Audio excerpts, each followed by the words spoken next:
So what do you do whilst the economy is being sorted out and it then starts to grow again? And we don't know if that's going to be in 12 months, in 24 months.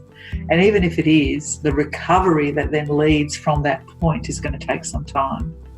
So then what do you do with people in that time? You know that they're not working, right? So you're going to have a higher number of people on, unemployment benefits or some kind of assistance.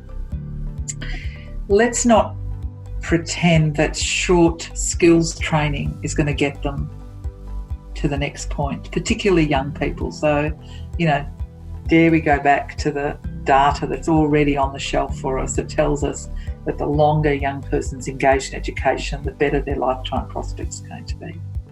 So why don't we start, putting together some responses that engages them in learning, in connecting with community and with industry, even if it's not paid, right, at this point, as long as they're supported financially in some way.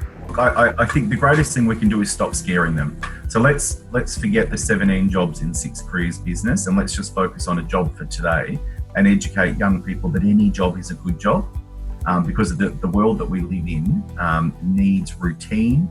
We know if we look through the social determinants of health, work, it plays a critically important role to your overall mental and physical well-being. So let's just focus on the fact that a job today is better than not having a job at all. That's our benchmark.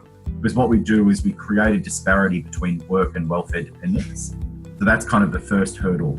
What education providers, however, can do is increase the employability through their courses, through their staff activities, and schools in particular need to become first employers. There's absolutely no doubt in my mind that a school employing young people in various tasks, and they can do that remotely already, there's no necessity to wait. It can be, it can be a real boost for the confidence. A lot of students are bored with not just homeschooling, but schooling in general.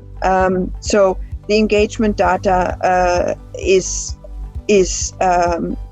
telling us about students that are a bit more alienated or a bit more disengaged, and that's important to make other activities and especially paid employment activities happen for those young people.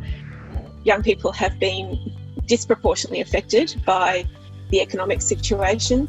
A lot of the jobs that have disappeared are in sectors that employ a lot of young people. So the arts, hospitality, retail, tourism, and a lot of those are entry-level jobs where young people get their first foot on the employment ladder and get that experience on their CV that allows them to progress into other jobs.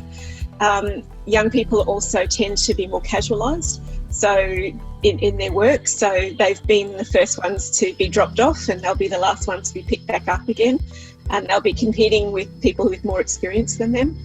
And because of the casualisation, also a lot of them weren't entitled to JobKeeper, and so they haven't actually stayed connected to the organisations that were employing them.